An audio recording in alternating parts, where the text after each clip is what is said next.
বিবেকানন্দ সাজলে সেটা কি বাংলার মানুষ মেনে নেবেন নাকি? গতকাল বোলপুর দেখিয়ে দিয়েছে কিভাবে প্রতিবাদ সংগঠিত করতে হয়। লক্ষ লক্ষ মানুষ মমতা বন্দ্যোপাধ্যায়ের পিছনে এলেন। ভারতবর্ষের স্বরাষ্ট্রমন্ত্রী এসে বললেন কি, ऐसा नाली मैंने कभी नहीं देखा, तुम तो कुछ भी नहीं देखे हो, देखना सीखो, देखो कि बंगाल को किस तरह बनाया गया है, देखो कि ममता बनर्जी किस तरह बंगाल को बनाई है। এটা তো তোমাদের দেখতে হবে, তার মধ্যে এসে ঢুকে পড়বো ভাবলে ঢুকে পড়া যায় না। বোলপুরের মানুষ তার জবাব দিয়েছে।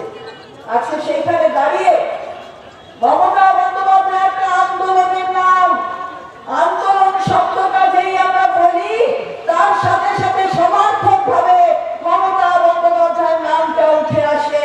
কারণ তিনি একদিনে মমতা বন্দ্যোপাধ্যায় হননি, আন্দোলনের মধ্য দিয়ে হয়েছে।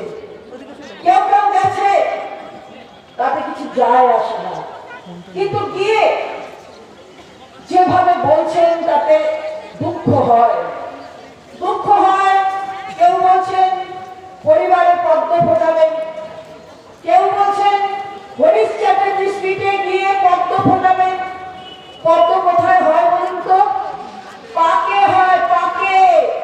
সেই পাকের পদ্মে কোনো গন্ধ নেই, আর সেটার সার্থকতা হচ্ছে দুর্গার পায়ে আসলে তবে, দুর্গার পায়ে মিলে তবে ওই সার্থকতা। দুর্গাটা তো আমাদের কাছে আছে, তুমি পাকের পদ্ম নিয়ে করবেটা কি?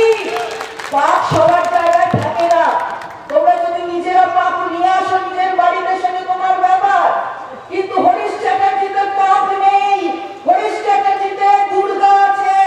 বারবার কি করেন? সন্ধি পুজোর সময় একটু একটু একটু একটু করে খোলেন পাপড়িগুলো, নবরাত্রি খুলে দুর্গা পুজোর অষ্টমী নবমী সন্ধিক্ষণের পুজোর জন্য, সন্ধি পুজোর জন্য সে পাপড়ি খোলা হয়।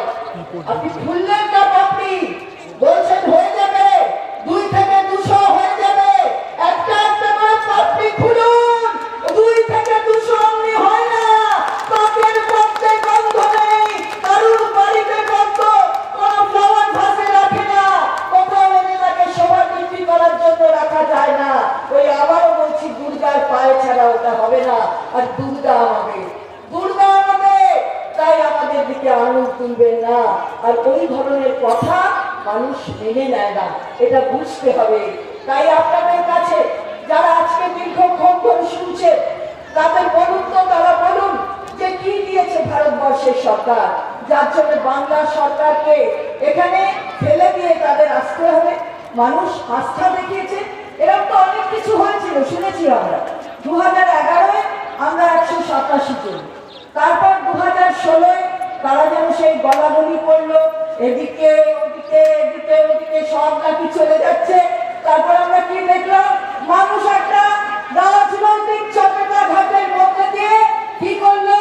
ওই 187-কে 211 করে দিল।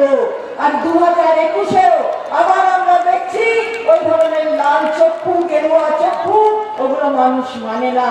মানে না বলেই 2021-এ আবার নতুন করে